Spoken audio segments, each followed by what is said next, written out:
Okay, for this week's chapter video summary, chapter 16, we have private law in the legal business environment, and this just goes over different types of partnerships and different types of companies and the ownerships of them. So the first one would be sole proprietorship, which is a business owned by one person who has sole control over management and profits. Then there's partnership, a voluntary association of two or more persons formed to carry on a business as co-owners for profits. The third one is general partnership, which is a partnership in which management responsibilities and profits are divided usually equally among the partners, and all partners have unlimited personnel or personal liability for the partnership's debts.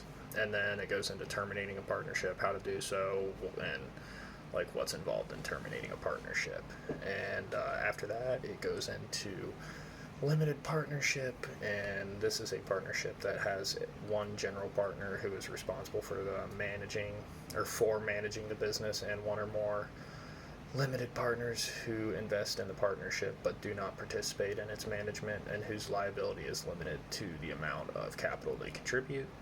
Then there is a joint stock company, which is a partnership agreement in which members of the company own shares that are transferable, but all goods are held in the name of the members who assume partnership liability.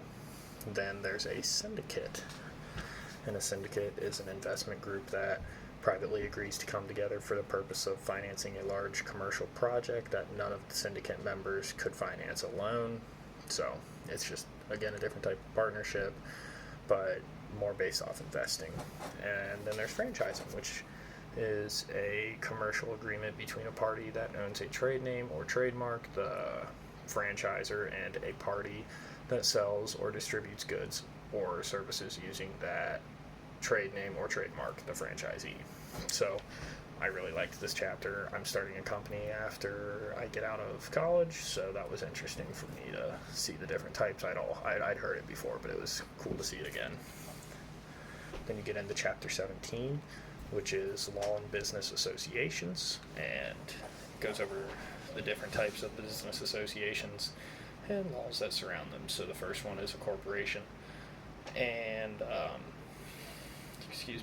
and that is an entity formed and authorized by state law to act as a single legal person and raise capital by issuing stock to investors who are the owners of the corporation. And then there's stock.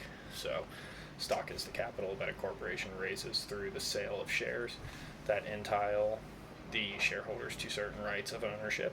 And then there's a closely held corporation, which is a corporation whose stock is not traded on the National Securities Exchange, but is privately held between a small group of people.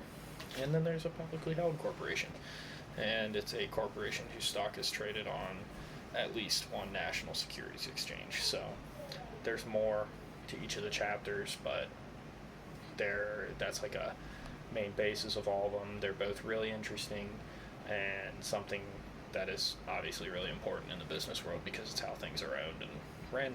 Thanks.